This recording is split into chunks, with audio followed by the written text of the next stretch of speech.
Hello बच्चों, कैसे हैं आप सब लोग। क्लास 10th की केमिस्ट्री का ये चैप्टर नंबर फर्स्ट का छठा लेक्चर है आज। और अब तक जो 5 लेक्चर थे उनमें हमने ये देखा कि केमिकल रिएक्शंस क्या होती हैं, केमिकल इक्वेशंस क्या होती हैं, क्यों लिखते हैं, क्या क्या कंडीशन होती हैं, किन किन कंडीशन पर केमिकल रिएक्शंस होती है, exothermic, endothermic, spontaneous, non spontaneous, ये सब चीज़ें हम देख चुके थे। ठीक है, उसके बाद में हमने ट्रिक देखा था कि रिएक्शन को बैलेंस करने की ज़रूरत क्यों पड़ती है। उसके बाद हमने देखा कि रिएक्शन को बैलेंस कैसे किया जाता है। जो लास्ट लेक्चर हमारा था, आई थिंक 27 अप्रैल को हुआ था, उस लेक्चर में मैंने आपको बताया था कि रिएक्शन को ये आपके जो रिएक्शन के टाइप्स होते हैं, कितने टाइप्स के होते हैं। तो वहाँ पर हमने देखा कि रिएक्शन के टोटल 5 टाइप्स होते हैं। होता है combination, decomposition, displacement, double displacement और रेडॉक्स रिएक्शन। उसमें कॉम्बिनेशन रिएक्शन में आपकी पूरी तरह से करा चुका था। आई बात समझ में। आज सेकंड रिएक्शन है जिसका नाम क्या है, जिसका नाम है डिकम्पोजिशन रिएक्शन। क्या नाम है? Decomposition reaction. और आज हम इस डिकम्पोजिशन रिएक्शन को ही पढ़ने वाले हैं। थोड़ा सा ध्यान से देखिएगा, इंटरेस्टिंग है, इंपॉर्टेंट है, बड़े अच्छी चीज है यहाँ पर। ठीक है, चलिए डिकम्पोजिशन। सबसे पहले अब एक बात बताओ, ये मेरे सामने एक सिंगल मार्कर है। लास्ट टाइम मैंने इसी का एग्जांपल दिया था कि एक प्रोडक्ट ये है, एक प्रोडक्ट ये है, ये दोनों मिलाकर क्या बना दिया? एक बना दिया। आई बात समझ में। अब मेरे पास में एक पेन ये है। आई बात समझ में। अब मैं बोल रहा हूं कि मेरे पास में कोई सिंगल प्रोडक्ट है, सिंगल सब्सटेंस है, उसको मैंने क्या किया, उसको मैंने सिंपलर में, उसको मैंने 1 2 3 4 जितने भी उसके रेस्पेक्टिव कंपाउंड थे उनके अंदर क्या कर दिया? तोड़ दिया। दूसरे शब्दों में बोलो कि एक चीज के आपने क्या कर दी? 2 चीज कर दी। एक चीज के आपने क्या कर दी? 2 चीज कर दी। इसका मतलब ये हुआ कि कोई भी केमिकल रिएक्शन जिसके अंदर क्या होता है? ब्रेकिंग डाउन होता है, किसका? सब्सटेंस का, टूटता है, उसे हम क्या बोलते हैं? डिकम्पोजिशन बोलते हैं। ठीक है। अरे थोड़ा सा यहाँ पर इसे क्या करें, तोड़ने की कोशिश करो। कंपोजिशन किसे बोलते हैं?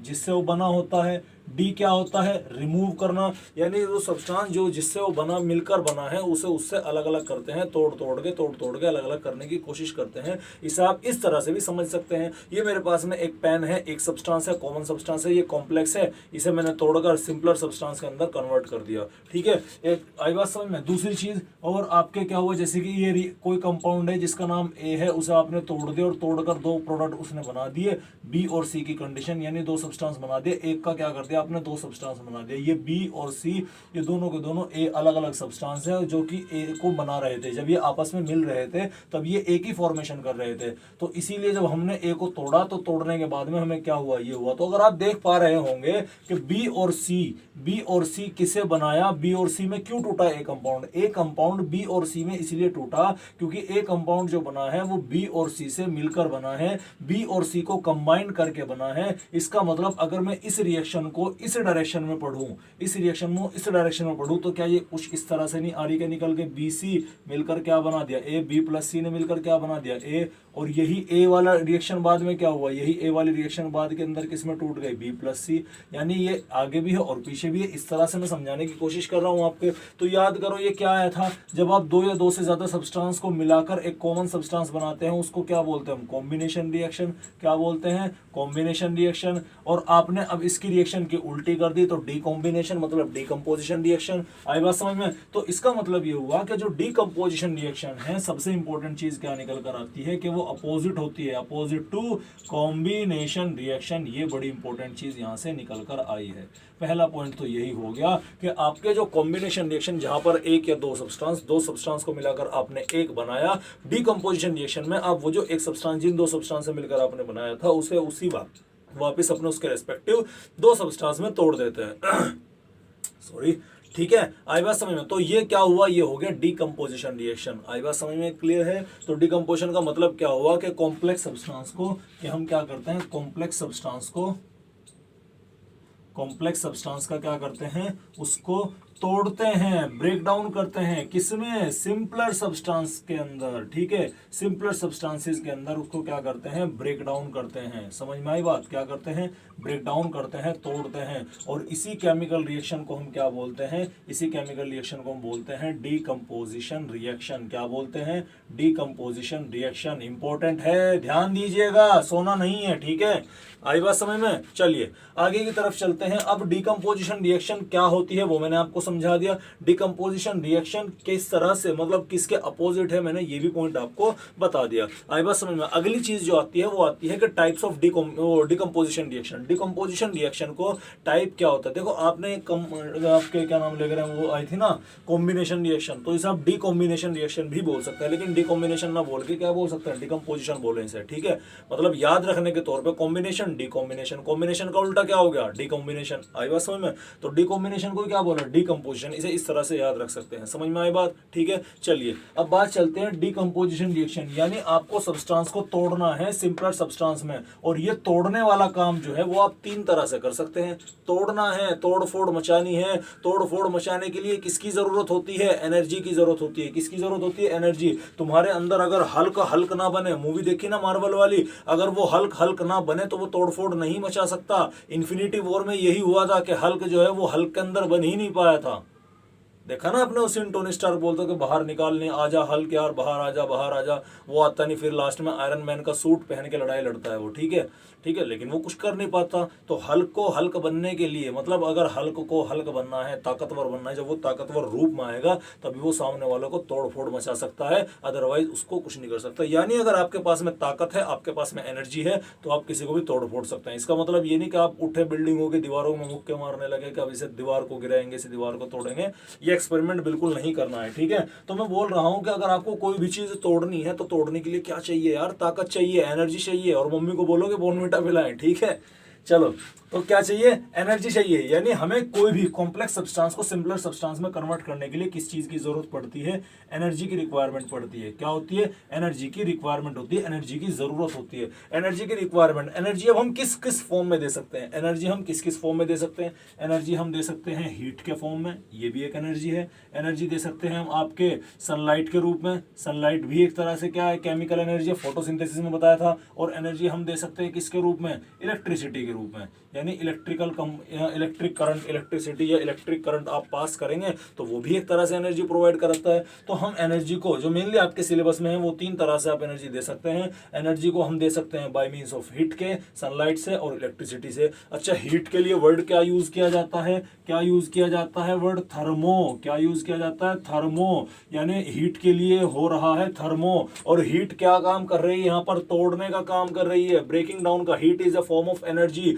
जो कि तोड़ रही है कॉम्प्लेक्स सब्सटेंस को सिंपलर सब्सटेंस में। तो हीट कर क्या रही है, अल्टीमेटली हीट जो है वो एनर्जी के रूप में आने के बाद में हीट एनर्जी की फॉर्म है, और वो एनर्जी क्या कर रही है, आपके कॉम्प्लेक्स सब्सटेंस को सिंपलर सब्सटेंस के अंदर कन्वर्ट कर रही है। दैट मींस ब्रेक डाउन कर रही है, दैट मींस डिकम्पोजिशन कर रही है, ठीक है। तो इसका मतलब जो आपकी ये हीट हुई है क्या काम कर रही है, डिकम्पोजिशन का काम कर रहा है। तो हीट की वजह से जो डिकम्पोजिशन होगा, डिकम्पोजिशन ड्यू टू हीट, उसे हम क्या बोल लेंगे, थर्मो। हीट के लिए क्या वर्ड यूज किया, थर्मो। और इस हीट ने क्या किया, डिकम्पोजिशन किया। क्या किया, डिकम्पोजिशन किया। तो इस केमिकल रिएक्शन का नाम क्या हो गया, थर्मो डिकम्पोजिशन। हमें मजा नहीं आया सर थर्मो डिकम्पोजिशन बोलने में, इसलिए हमने इसका नाम क्या रख दिया, इसका नाम रख दिया हमने थर्मल डिकम्पोजिशन। क्या नाम रख दिया, थर्मल डिकम्पोजिशन। तो थर्मल डिकम्पोजिशन क्या होता है कि डिकम्पोजिशन ड्यू टू हीट। कोई भी डिकम्पोजिशन किसकी प्रेजेंस में हो रहा है बच्चों, हीट की प्रेजेंस में हो रहा है, हीट की वजह से हो रहा है। और हीट के लिए वर्ड यूज किया जाता है थर्मो। क्या वर्ड यूज किया जाता है, थर्मो। तो ये क्या हो गई, थर्मल डिकम्पोजिशन। यानी टाइप्स ऑफ डिकम्पोजिशन रिएक्शन में जो पहली रिएक्शन है आपकी वो क्या हो गई, वो थर्मो डिकम्पोजिशन हो गई। समझ में आई बात। अब दूसरी चीज क्या है, सनलाइट। सनलाइट भी एक तरह से एनर्जी है भाई, सनलाइट भी एक तरह से क्या है, केमिकल एनर्जी है। उस केमिकल एनर्जी का यूज करके फोटोसिंथेसिस किया जाता है, ठीक है। तो अगर आपको एनर्जी, अगर आपने डिकम्पोजिशन करने के लिए क्या यूज किया, डिकम्पोजिशन करने के लिए सनलाइट का यूज किया, तो वो क्या हो गई, वो हो गया सनलाइट के लिए वर्ड यूज करते हैं हम फोटो। क्या वर्ड यूज करते हैं, फोटो। क्या वर्ड यूज करते हैं, फोटो। तो खींच मेरी फोटो है, ठीक है। फोन में, अरे यार मेरे को तो गाने भी नहीं आते, ठीक है, बेकार मास्टर है तुम्हारा। चलो, तो सनलाइट क्या है, सनलाइट। सनलाइट के लिए वर्ड यूज किया गया फोटो, और सनलाइट की वजह से क्या हुआ, डिकम्पोजिशन। क्या हुआ, डिकम्पोजिशन। क्या हुआ, डिकम्पोजिशन, ठीक है। तो ये कौन सा डिकम्पोजिशन हुआ, फोटो डिकम्पोजिशन। मतलब डिकम्पोजिशन हो रहा है ड्यू टू फोटो। डिकम्पोजिशन के लिए होता है टूटना, ब्रेकिंग डाउन। इसका एक और नाम होता है जिसे हम बोलते हैं लाइसिस। क्या बोलते हैं, लाइसिस। लाइसिस का मतलब भी डिकम्पोजिशन ही होता है। तो हमने जब वर्ड लगाया फोटो डिकम्पोजिशन तो हमें इतना मजा नहीं आया, तो फिर हमने क्या किया, डिकम्पोजिशन का सिनोनिम्स यूज किया जिसका नाम क्या है, लाइसिस है। ये स्टोरी सुनाता हूँ, कभी सोचते हो कि ऐसे ही है, क्या ऐसे ही हुआ होगा, उन्हें मज़ा नहीं आया तो उन्होंने नाम चेंज कर दिया। ऐसे वाहियात आइडिया लेकर मत आना दिमाग में, ठीक है। ये तो मैं वैसे स्टोरी बताता हूँ बीच में। तो डिकम्पोजिशन का दूसरा सिनोनिम्स क्या है, लाइसिस। अब साइंटिस्टों ने सोचा कि यार फोटो डिकम्पोजिशन में मजा नहीं आ रहा, फीलिंग्स ही नहीं आ रही। अंदर से फीलिंग आनी जरूरी है, अगर अंदर से फीलिंग नहीं आई तो काम नहीं चलने वाला।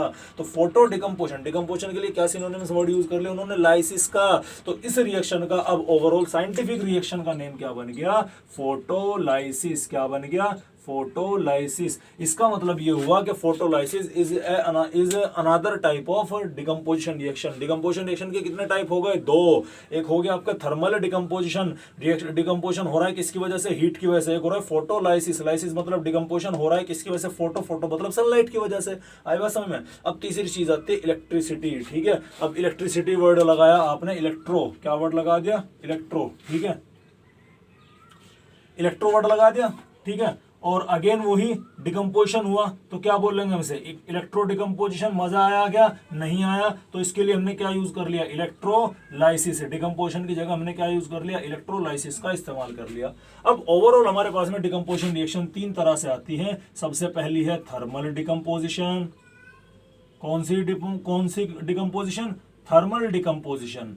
दूसरी आ गई आपके इलेक्ट्रोलाइसिस या इलेक्ट्रोलिटिक डिकम्पोजिशन। इसे क्या बोलते हैं, इलेक्ट्रोलिटिक डिकम्पोजिशन भी बोला जाता है, ठीक है। या इलेक्ट्रोलाइसिस भी बोला जाता है। क्या बोला जाता है, इलेक्ट्रोलाइसिस भी बोला जाता है। अरे अल्टीमेटली तीनों में आप एनर्जी तो दे रहे हैं ना, एनर्जी की फॉर्म अलग अलग है।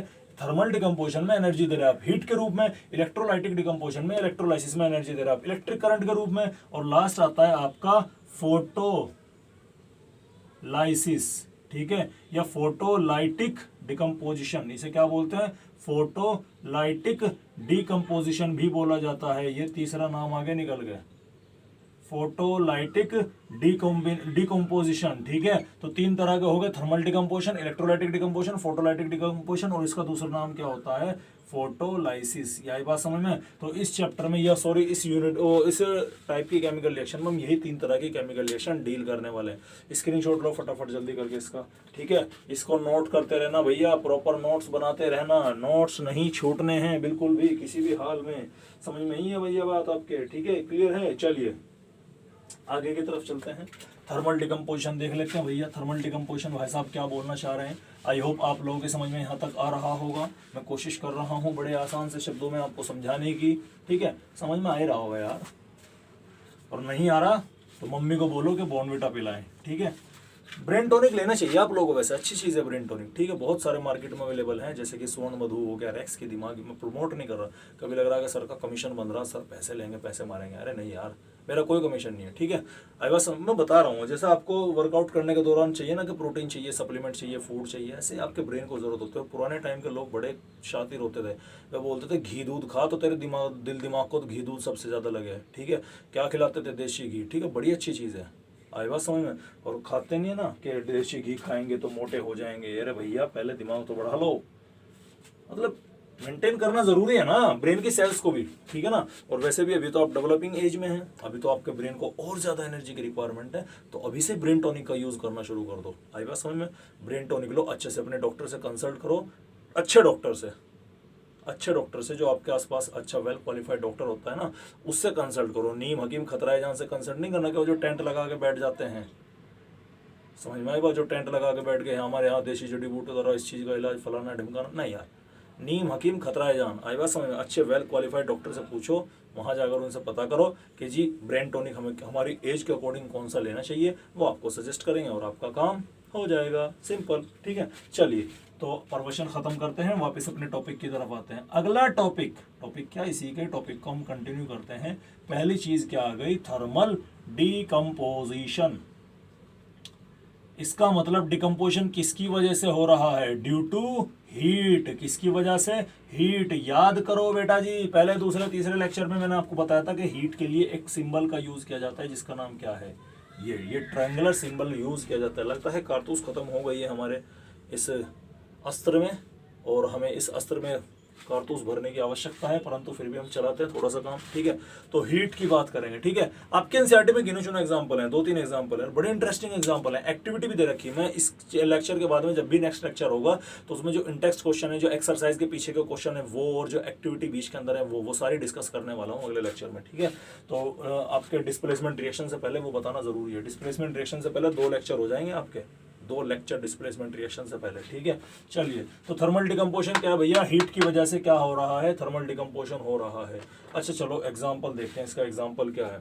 आपने, मैंने बताया था कि कैल्शियम कार्बोनेट, कैल्शियम हाइड्रोक्साइड, देखो ध्यान से देखो, कॉम्बिनेशन रिएक्शन में मैंने आपको एक रिएक्शन बताई थी कि कैल्शियम ऑक्साइड जब रिएक्ट करता है वाटर के साथ में तो कैल्शियम हाइड्रोक्साइड की फॉर्मेशन होती है क्या, और ये कैल्शियम हाइड्रोक्साइड जब एटमॉस्फेरिक कार्बन डाइऑक्साइड के साथ में होता है तो कैल्शियम कार्बोनेट की फॉर्मेशन होती है। किसकी फॉर्मेशन, कैल्शियम कार्बोनेट की फॉर्मेशन होती है। ये इंपॉर्टेंट चीज है, ठीक है। तो इसे क्या बोलते हैं, यानी अब ये कैल्शियम कार्बोनेट हमने बनाया, ये हमने पढ़ी कहाँ, कॉम्बिनेशन रिएक्शन में। इसका उल्टा कर दो, क्या हो जाएगी, डिकम्पोजिशन रिएक्शन, ठीक है। तो जब हम कैल्शियम कार्बोनेट, जिसका दूसरा नेम क्या होता है, लाइम स्टोन, ये आपको पता होना चाहिए, अच्छे से कॉपी के ऊपर चिपका लो इधर, ठीक है। कैल्शियम ऑक्साइड क्या होगा, क्विक लाइम होता है, क्या होता है, क्विक लाइम। बच्चे कंफ्यूज हो जाते हैं। कैल्शियम हाइड्रोक्साइड क्या होता है, ये होता है स्लैग्ड लाइम, क्या होता है, स्लैग्ड लाइम। और कैल्शियम कार्बोनेट क्या होता है, ये होता है आपका लाइम स्टोन, ठीक है। क्या होता है, लाइम स्टोन, ठीक है, चूना पत्थर।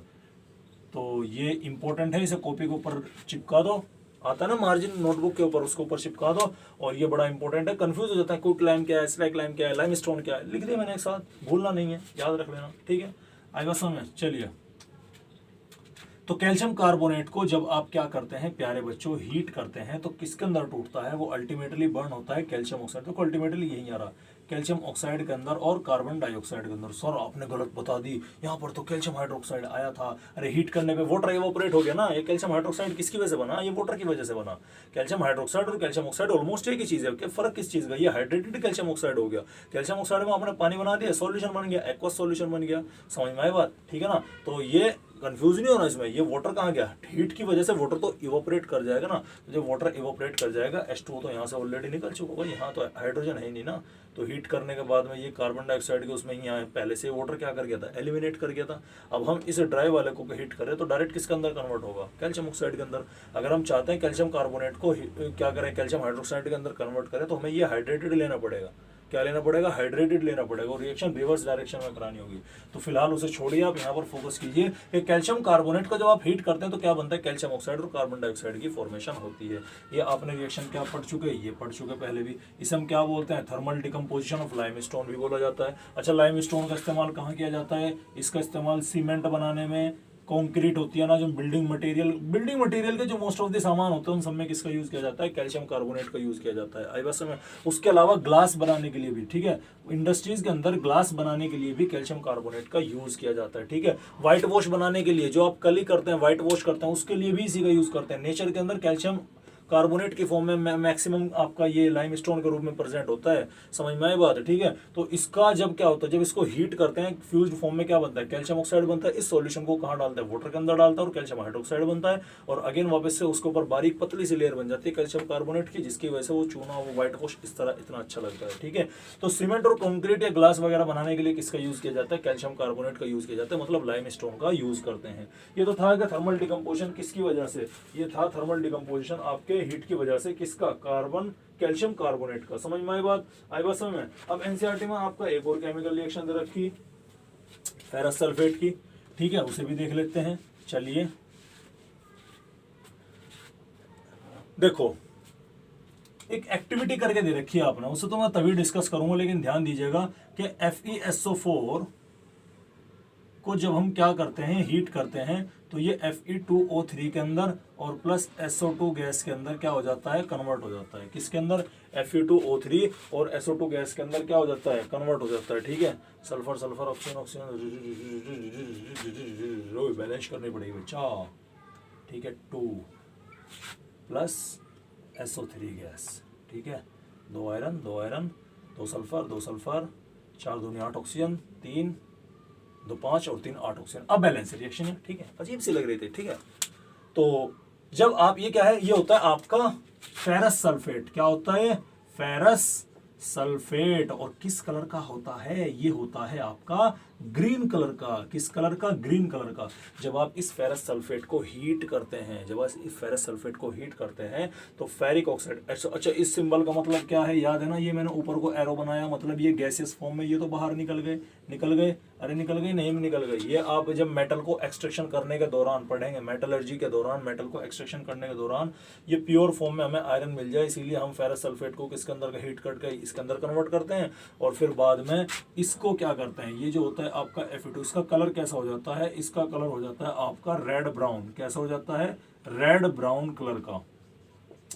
ठीक है, तो पता कैसे लगा हमें कि भैया हाँ डिकम्पोजिशन हो चुका? आपने एक सॉल्यूशन के अंदर फेरस सल्फेट लिया जिसका कलर कैसा है? ग्रीन है, उसका आपने सॉलिड फॉर्म में लिया, और सॉलिड फॉर्म में लेने के बाद में आपने उसे क्या करना शुरू कर दिया? डायरेक्ट हीट करना शुरू कर दिया। अब जैसे आप उसे हीट करना शुरू करोगे, धीरे धीरे उसका कलर ग्रीन से कहाँ कन्वर्ट हो जाएगा? रेड ब्राउनिश कलर के आसपास वहां पर आकर रुक जाएगा। यहाँ से आपका अंदाजा, जैसे कलर चेंज हुआ तब आप डिसाइड कर लेंगे कि हाँ यहाँ पर जो है डिकम्पोजिशन हो चुका है। समझ में आया बात? एक्चुअल में रिएक्शन एक्चुअल में इस तरह से नहीं है। ये रिएक्शन मैं बता रहा हूँ आपको किस तरह से है।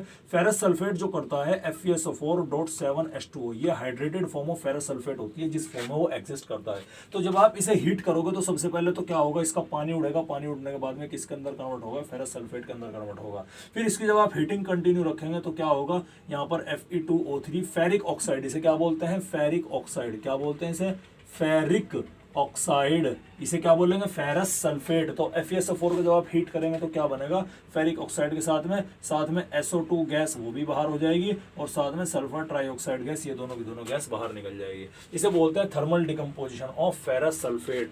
फेरस सल्फेट एक्चुअल में एग्जिस्ट इस फॉर्म में करता है। ठीक है, और जब आप उसे हीट करते हो तो सबसे पहले वाटर इवोपोरेट होगा, इसलिए मैंने डायरेक्ट यहीं से लिख दिया। हालांकि एनसीईआरटी ने बाद में मेंशन किया है, एनसीईआरटी ने बाद में मेंशन कर रखा है कि फेरस सल्फेट आपका किस फॉर्म में एग्जिस्ट करता है। समझ में आई बात? क्लियर है? तो ये तो हो गया आपका किसका? थर्मल डिकम्पोजिशन का एग्जांपल। थर्मल डिकम्पोजिशन में आपका फेरस सल्फेट हो गया, थर्मल डिकम्पोजिशन में आपका क्या हो गया? कैल्शियम कार्बोनेट हो गया। एक एग्जांपल और है लेड नाइट्रेट वाला। ठीक है, लेड नाइट्रेट को जब आप हीट करेंगे तो किसके अंदर कन्वर्ट होगा? लेड ऑक्साइड के अंदर। लेड होता है ना Pb, इसे Pb को लेड बोलते हैं। कौन सा ग्रुप में आता है आपको तो पता ही नहीं, कार्बन फैमिली का मेंबर है, यानी कार्बन जो फैमिली होती है ना, कार्बन फैमिली, उसी फैमिली का मेंबर है। ठीक है, तो लेड ऑक्साइड के अंदर कन्वर्ट होगा, नाइट्रोजन डाइऑक्साइड के अंदर कन्वर्ट होगा, और क्या निकलेगा यहाँ से? यही है बस, हाँ यही है, और ऑक्सीजन के अंदर कन्वर्ट होगा। ठीक है, क्लियर है? 2 नाइट्रोजन 2 जो 4, लेड का 2, ऑक्सीजन 2, 4 दूनी 8 और 2 10, 3 दूनी 6, 3 दूनी 6 दूनी 12, 2 4 दूनी 8 और 2 10 और 2 12, 3 दूनी 6 दूनी 12। ठीक है, बैलेंस हो गई। आई बात समझ में? ये क्या है? ये देखो, ये आपका लेड नाइट्रेट। लेड नाइट्रेट का जब आप थर्मल डिकम्पोजिशन, देखो हीट का सिंबल लगाया ना मैंने ऊपर, ये थर्मल डिकम्पोजिशन करते हैं तो वो लेड ऑक्साइड के अंदर कन्वर्ट हो जाता है, और नाइट्रोजन डाइऑक्साइड गैस रिलीज होती है। और ये जो गैस होती है ना, ये कैसी होती है? ये ब्राउन होती है, ब्राउन फ्यूम्स निकलते दिखाई पड़ते हैं।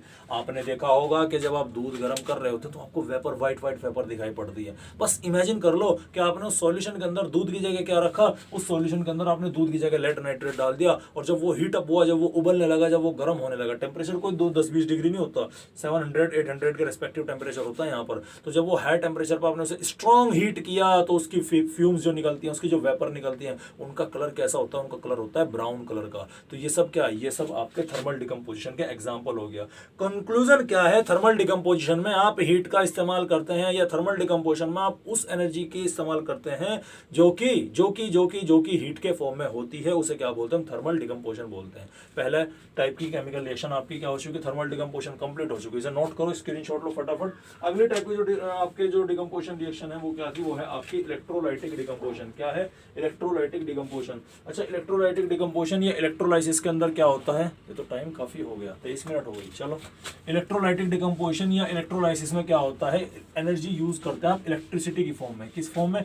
इलेक्ट्रिसिटी की फॉर्म में। जैसे कि वाटर का इलेक्ट्रोलिसिस अगर आप कर दें तो वाटर का इलेक्ट्रोलिसिस ले लो, H2O को अगर आप ब्रेक डाउन करोगे, तोड़ोगे, तो हाइड्रोजन गैस में कन्वर्ट होगा, प्लस ऑक्सीजन गैस में कन्वर्ट होगा, 2 मॉलिक्यूल इसके लेने पड़ेंगे और यहाँ पर आपको क्या लिखना पड़ेगा, यहाँ पर आपको इलेक्ट्रिक करंट लिखना पड़ेगा। इसे बोलते हैं इलेक्ट्रोलाइसिस ऑफ वाटर। क्या बोलते हैं? Electrolysis of water. इसका सेटअप सब सारी चीजें एक्टिविटी में बताऊंगा मैं, ठीक है, एक्टिविटी के अंदर बताऊंगा। फिलहाल आप ये समझिए कि इलेक्ट्रोलाइटिक जो केमिकल रिएक्शंस होती हैं या इलेक्ट्रोलिसिस जो डिकम्पोजिशन रिएक्शन होती है, इलेक्ट्रोलाइटिक डिकम्पोजिशन रिएक्शन या इलेक्ट्रोलाइसिस रिएक्शन जो भी होती है, उनमें वाटर का जब आप इलेक्ट्रोलिसिस करते हैं तो वाटर की प्रेजेंस में हाइड्रोजन और ऑक्सीजन अलग अलग टूट जाते हैं, गैसियस फॉर्म में अलग अलग टूटते हैं और इनका कंफर्मेटरी टेस्ट भी है, वही एक्टिविटी के अंदर दे रखा है। आई थिंक एक्टिविटी 1.7 के अंदर ये है। मैं डिस्कस करूंगा activity, don't worry about it, ठीक है। उसमें क्वेश्चन पूछ रखा कि किसका वॉल्यूम ज्यादा होगा, आप कैसे कंफर्म करोगे कि किस टेस्ट ट्यूब के अंदर किस जगह से ऑक्सीजन निकल ली, कहाँ से जो है आपके हाइड्रोजन निकल ली। ये सारी चीजें मैं आपको बताने वाला हूँ, ठीक है।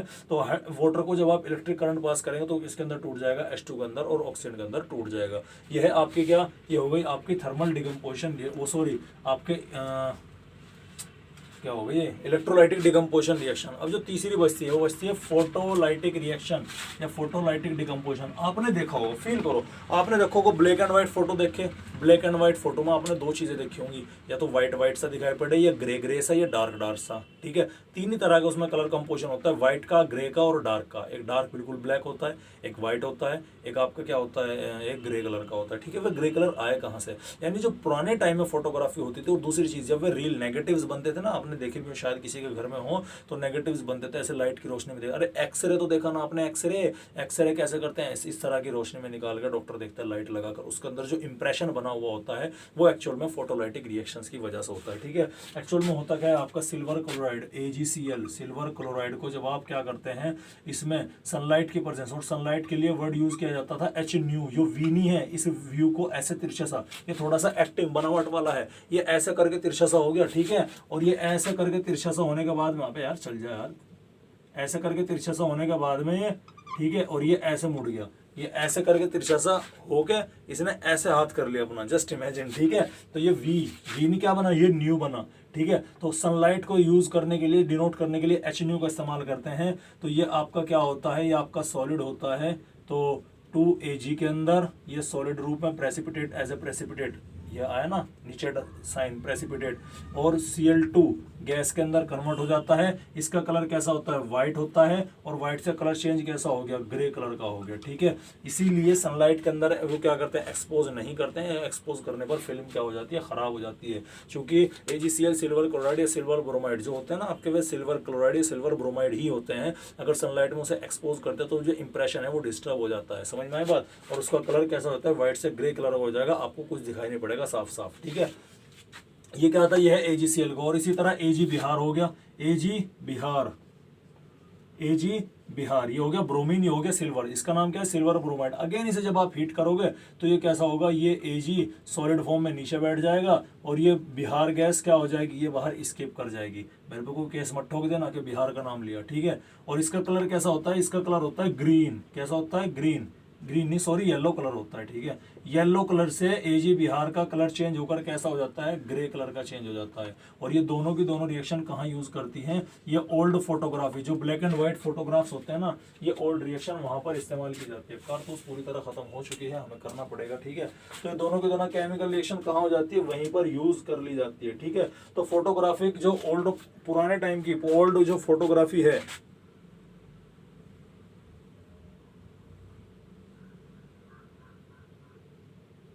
जो ओल्ड फोटोग्राफी है, उस ओल्ड फोटोग्राफी में किसका यूज किया जाता था, उस ओल्ड फोटोग्राफी में यूज करते थे इन्हीं चीजों का, ठीक है। करते थे कि करते हैं, ठीक है। तो फोटोग्राफिक रिएक्शन में ये इस तरह की केमिकल रिएक्शन यूज कर ली जाती है। आई बात समझ में, ठीक है। और फोटोग्राफ भी कौन से, स्पेशली ब्लैक एंड व्हाइट वाले, समझ में आई बात। तो तीन तरह की डिकम्पोजिशन रिएक्शन हम पढ़ चुके हैं, थर्मल डिकम्पोजिशन, इलेक्ट्रोलाइटिक डिकम्पोजिशन और फोटोलाइटिक डिकम्पोजिशन। अब इससे हमने एक कंक्लूजन निकालते हैं, कंक्लूजन ये है प्यारे बच्चों कि आपके इस रिएक्शन में डिकम्पोजिशन करने के लिए आपको जरूरत पड़ती है किसकी, एनर्जी की जरूरत पड़ती है। और वो एनर्जी आप किस फॉर्म में लेते हो, energy either in the form of heat, in the form of electricity, और in the form of sunlight. Ultimately आपको क्या पड़ा, एनर्जी की रिक्वायरमेंट पड़ी, यानी आपको एनर्जी देनी पड़ रही है। और और जब कोई कंपाउंड एनर्जी एब्जॉर्ब करता है, एनर्जी अपने अंदर सोखता है, एनर्जी अपने अंदर धारण करता है, तो उसे हम क्या बोलते हैं? उसे बोलते हैं एंडो। क्या बोलते हैं? एंडो मतलब अंदर, ठीक है, थर्मिक रिएक्शन, ठीक है, क्या बोलते हैं? हालांकि थर्मो वर्ड यहाँ टेम्परेचर से है, लेकिन वो भी एक तरह से एनर्जी है। इसका मतलब उसने क्या लिया? एनर्जी। थर्मो के लिए हम क्या यूज करेंगे? यहाँ पर एनर्जी टर्म यूज करेंगे बजाय हीट की जगह। तो एंडोथर्मिक रिएक्शन, तो इसका मतलब ये हुआ कि decomposition reaction are endothermic reaction, combination reaction are exothermic reaction. दूसरा कंक्लूजन क्या निकला कि जब आप किसी भी कंपाउंड को तोड़ते हैं, बॉन्ड टूटने के दौरान एनर्जी आपको लगानी पड़ेगी, बॉन्ड तोड़ने के लिए एनर्जी की सप्लाई करनी पड़ेगी, यानी जब भी आपको बॉन्ड तोड़ना है तो रिएक्शन क्या होगी? एंडोथर्मिक होगी। तो नोट लगा लो कॉपी के रिएक्शन के all combination reaction are exothermic while all decomposition reaction are endothermic in nature। समझ में आई बात? और इसी के साथ हम अपने समाचार समाप्त करते हैं। कल मिलेंगे। हंसते रहिए, पढ़ते रहिए, मुस्कुराते रहिए, खेलते रहो, कूदते रहो भैया, मजे मारो, चिल करो, ठीक है, टेंशन नहीं लेने का। साइंटिस्ट लगे पड़े हैं अपना काम करने में, आप अपना काम करो, वे अपना काम करें, ठीक है। एंजॉय करो, घर के अंदर रहो, सुरक्षित रहो, पढ़ाई करो, खाओ पियो, सो, मूवी देखने का मन है डाउनलोड कर लो, ठीक है ना। कभी ये नहीं सारे दिन मूवी देखने लग जाओ, लूडो ना खेलियो, ठीक है। चलो खैर, पढ़ते रहे, मेहनत करते रहे, ऑल द बेस्ट।